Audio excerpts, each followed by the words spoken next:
क'क्राझार डिस्ट्रिक्टर काम MS agency Mrs Assam agency Bilasipara আমাৰ বিটিচিত আছে নেকি আমাৰ বিটিচিত নাই নহয় এয়া ওদালগুৰি ডিস্ট্ৰিক্টৰ যিমানখিনি 15 ফাইনেন্সৰ কাম এছা 54টা হা 54টা কাম গোটেই মিছেছ আজাম এজেন্সি বিলাসীপাৰা কোন হয় কিবা কন্ট্ৰিবিউশন আছে তেওঁতো মই কোৱা নাই তেখেতক দিয়া হৈছে তাৰ কাৰণে তেওঁ কৰিছে নিদিলেতো নকৰা হয় নহয় ইয়াক কোনে এপ্ৰুভ কৰিছে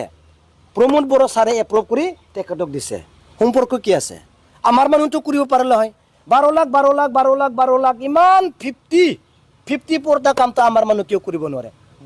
কোটিৰ কাম আমাৰ মানুহ কৰিছে এয়া অল CSD বিল্ডিঙৰ কামবিলাক আমাৰ মানুহ কৰিছে বিটিচিৰ মানুহ কৰিছে এইটো চা যিবিলাক বাহিৰৰ মানুহ কৰি আছে ৰডো বাহিৰৰ চিমেণ্টো বাহিৰৰ কয়লো বাহিৰৰ টাইলছো বাহিৰৰ লেবাৰো বাহিৰৰ গোটেই বস্তু বাহিৰৰ যদি আনে আমাৰ বিটিচি কি খাব खुलुमबाय लोगोफोर दिनैनि बे गोदान भिडिअ नोंथांमोनखौ फिन बरायहरनाय जाहैबाय मैयासो नुनाय मोनसे भिडिअनि सायाव जोंनि बिटिआरनि कन्ट्रेक्टर बिक्रम दैमारि जाय बिथाङा प्रेसमेन्टनि गेजेरजों मोनसे ससियेल मिडियायाव प्रुफजों लोगोसे लेखा लानानै जाय बिटिआरआव सोलिफुबाय थानाय माखासे खामानिफोरनि सायाव बुंफोरथि होदों बेनि सायावनो फंनैसो बाथ्रा बुंनो नागिरदों आं दा नोंसोरबो अडिअखौ खोनासंनो हागोन बेनि भिडिअफोरखौ उनाव होगोन आङो दा बांसिनानो खोनाबायबो जानो हागौ नाथाय खोनानानै दा माखासे इन्टेलेक्चुवेल पार्टिफ्रा बेनि सायाव आवगायाव मोनथियामोन नामा आं आसा खालामो बयबो मानसिया मोनथिजोबगौमोन जायफोरा अफिस स्टाफ लिंक बैफोर खामानिनि सायाव लोब्बा दङमोन नाथाय रावनावबो जाय पार्टियाव दङ सरकार रुलिंआव दङ बिसोर मोनथिसेयावबो बिसोरो फुगासियाखै जायनि थाखाय बिसोरो एफा एनै पार्सेन्ट मोनजादों जानो हागौ नाथाय बे पार्सेन्टनि थाखायनो जोंनि माखासे लकेल एरियानि जायफोर मावनानै जाग्रा लेबार मावनानै जाग्रायानो होन दखानाव बुस्थु फाननानै जाग्रायानो होन जेखि जाया मानो रां रुफा गैयाबा एसे नङा एसे इफेक्टआ गोलैयो दा बेनि थाखायनो आङो बेयाव बुंनो सानदों कि जोंनि प्रमोद बर' सरकारा जाय बिथांखौ जों गोदोनिफ्रायनो सासे बर'नि गोख्रों लिडार जाय समाव जों सानदोंमोन आन्दोलन खालामनाय समाव कि सानसे समाव बड'लेण्डखौ लाबोयोब्ला जोंनि प्रमोद बर' सारानो लाबोगोन होननानै दाना दिनै गासिबो बे एग्रिमेन्ट जुक्ति जाखांनायनि उनाव लासै लासै जाय बुस्थुफोरखौ जों नुबोगासिनो दं बेयाव माखासे माने मोजां मावदोंब्लाबो माखासे गोरोन्थिखौ नुबोगासिनो दं दा बे गोरोन्थिखौ जाय इन्टेलेक्चुवेल बर'नि मानसिफ्रा गोथौवै सानो सोरबा बिदिनो ससियेल मिडियानि गेजेरजों बेखौ जोंनि आम पाब्लिकफोरनो खोन्थानो सानो नाथाय आं सानो जाय पार्टियाव दङ रुलिंआव दं रुलिं पार्टियाव बिसिनि माखासे गोरों गोरा मानसिफ्राबो बेफोर काहानिखौ गासिबो मोनथिजोबखायो खोमा नाथाय बिसोर दिनै बुंनो हाया मानो होनोब्ला बिसोरनो एफा एनै जाय रांफोरखौ होनानै बिसोरनो खुगाखौ बन्द खालामनानै दोनदों बेनि थाखायनो बुंनो हाया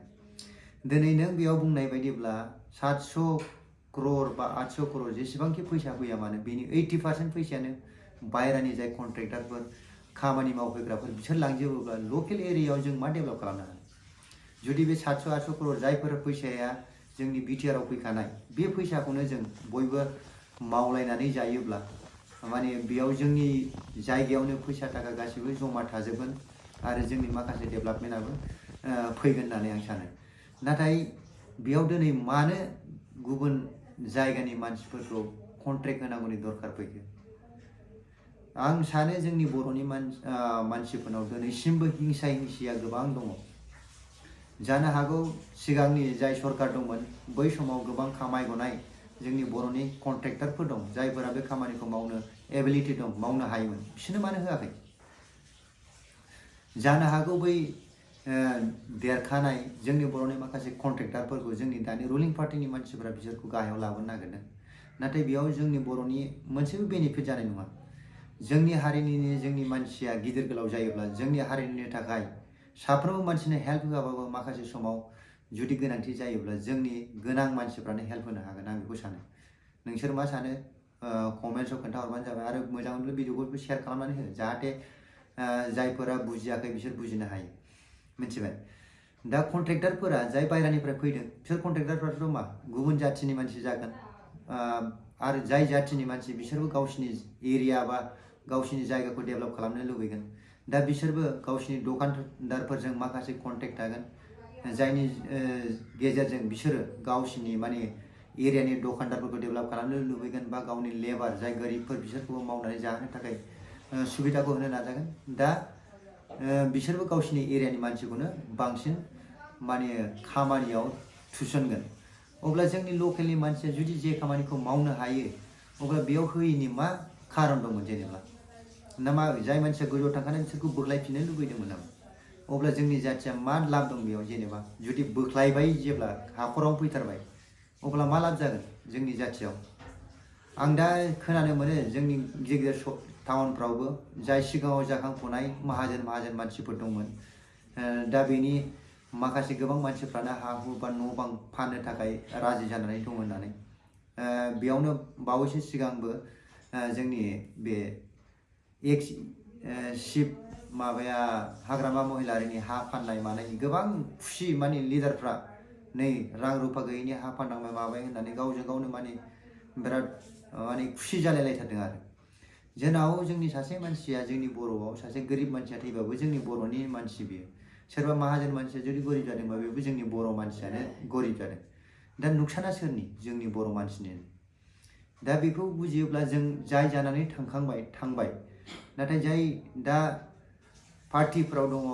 बा जाय समाजखौ जोंनि जाथिखौ दैदेनलांनो आखायाव लादों बिसोरनाव मोनसे रेभेन्स बा बदला हिसाबै लानाय माइन्डआव थानो नाङा बेबायदि बदला हिसाबै लालायलायबाय थायोब्ला जोंनि समाजाव माखासे माने बिदिनो दिनै 20-25 बोसोर जाबाय 30-40 बोसोर जाबाय बिदिनो थाङै थाङै जेसेबां पार्टि सोलायबाय थागोन अब्लासिम माने जोंनि गावजों गाव गावस्रालायबाय थागोन आरो मालाबाबो इउनिटि जानाय नङा सानसे समाव ओरैबायदि जाहैगोन जेब्ला जोंनि इउनिटिया जोबस्रांनानै गुबुन जाथिया जोंनाव कब्जा खालामफैगोन अब्लासो जों मोनसे रिएसेम्बल खालामनो मोनसे जथुम्मा जलायगोन अब्ला बै समाव गोबाव सम जाखांब्ला बै जथुम्मा जखांनायनि उनाव आरोबाव मोनसे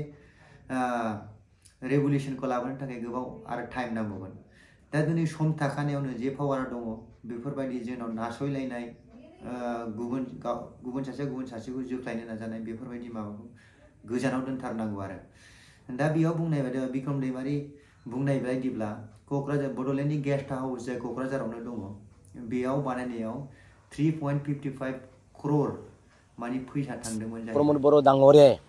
এটা কথা মন্তব্য কৰিছিল আৰু মিডিয়াত বাইট দিছিল আপোনালোকৰ মই মোবাইলত দি আছোঁ অলপ পিছত যে যিকোনো কাম ক্ষেত্ৰত পুৰণা গভৰ্ণমেণ্টৰ সময়ত য'তে ত'তে পইচাবিলাক ফাণ্ডবিলাক ইউজ কৰিছিল কাৰাপশ্যন কৰিছিল বুলি তেওঁ মন্তব্য দিছিল বা এই মিডিয়াত কৈছিল এই উত্তৰটো সৰু উত্তৰ মই তেখেতক মই দিব খুজিছোঁ আৰু তেখেতসকলৰ যিটো ছিষ্টেম কনষ্ট্ৰাকশ্যনৰ ডেভেলপমেণ্টৰ ছিষ্টেম যেনেকৈ সৰু সৰু কামবিলাকৰ ছিষ্টেমত ধুনীয়াকৈ ডিজাইনত কাম কৰি আছোঁ বুলি তেওঁ কৈছে ইয়াৰ নমুনাটো মই আপোনালোকক দেখুৱাব ওলাইছোঁ যে এইটো হ'ল renovation of Bodoland guest house Kokrajhar এইটো কয় আগতে এইটো বনাইছিল কনষ্ট্ৰাকশ্যন আছিল 3,55 লাখ 3,55 লাখত এই বিল্ডিংটো নিৰ্মাণ কৰা হৈছিল কনষ্ট্ৰাকশ্যন এতিয়া এই কনষ্ট্ৰাকশ্যনতে ৰিপেয়াৰিং অনলি ৰিপেয়াৰিং আপোনালোকে দেখা পাইছে কি কি ৰিপেয়াৰিং কৰিছে তাতে 2 কোটি 2,80 लाखर रिपेयारिं आनिफ्राय जाय न'खौ लुनायाव 3.55 crore थांदों दा बेखौ रिपेयार खालामनायावनो माने बेसेबां होनदों 2.8 crore फैसा थांदों माने जेसेबां बानायनायाव थांदों एसेबां रिपेयारिंआव थांदों बे मा मोनसे जानो हाथावथाव माबा नामा मालाबाबो जानो हाथावा बेयाव मारै थांगोन रिपेयारिंआव मारै एथ'ग्राम फैसा थांनो हागौ जेनेबा 3.55 crore लुदों बेयाव 2.8 लगभग 3 crore थांफिनबाय अब्ला बे सिगाङाव बानायनाया मा माने जेबो बानायाखैमोन नामा अब्ला बोरै बेसेबां एथ'ग्राम फैसा थांखो दा एफाग्राम एमाउन्ट फैसाखौ जुदि बेफोरबायदि जायगायावनो बाहायजोबोब्ला माखासे इनफ्रास्ट्राक्चार बा जोंनि एरियाखौ डेभेलपमेन्ट खालामनायाव बबे जायगायाव फैसाखौ बाहायनो हागोन जों बेबो गिदिर साननो गोनां बाथ्रा रायजोफोर नोंसोरो बयबो मिथिखागौ सरकारा गावनि बेनिफिटनि थाखाय मा खालामो मा खालामा नाथाय जोंबो दिनै जिबायदि माने फोथायनानै जोंनि प्रमद बर' सारखौ सापर्ट होदोंमोन नाथाय सापर्ट होनायाव थिगैनो जानो हागौ बियो मोजां खामानि मावनो आखायाव लागासिनो दं नाथाय माखासे एलायन्स जाय दंना गुबुन माबा पार्टिजों बेनि थाखायनो माखासे खामानिखौबो मावनो हायाखै जानो हागौ दा बेफोरबायदिखौ सानोब्ला जोंनि बर'नि माखासे लिडारफोरा दा इउनिटि ज' जानांगौ दिनै जोंनि बर'आवनो मोनथाम पार्टि जानो थांगासिनो दं बायदि जागासिनो दङ दा मोनसेया जाहैबाय जोंना बिपिएलानो थाबाय ओमफ्राय सेन्ट्रेलनि दाय कंग्रेसआव गर्जन मुसाहारि सार सासे दङ दा बेबो गोबां मोनसे कंग्रेसनि सासे गिदिर नेता बायदि जोंनि बर'नि गेजेराव ओंखारबोगासिनो दं दा बिदिनो गावस्रालायजोबोब्ला गुबुन पार्टिया जुदि सेन्ट्रेलनि पार्टियानो जुदि जोंनि बिटिआर एरियायाव हाबफैजोबो देनां जोंखौ जौगारनानै साइडआव दोनजोबोब्ला जों मा खालामगोन जोंनि मोन्थाइखौ जों सोरनाव बिगोन दा बाथ्राया बेसो दा ओंखायनो जों ससियेल मिडियायाव दान्थे बिदान्थे बांद्राय नों आंखौ जावलायाजासे बुंलायाजासे जाय मानसिया स्ट्रेट फरवार्डजों सैथोखौ खोन्थागासिनो दं बिजिरनानै नाय ओमफ्राय बेनि सायाव माखासे जायफोरखौ पाब्लिकफ्रा नोंसिनि आखायाव दं बेफोरखौ खामानि मावनो हायो जेराव नेक्स्ट इलेक्सन फैगासिनो दं जायनि थाखाय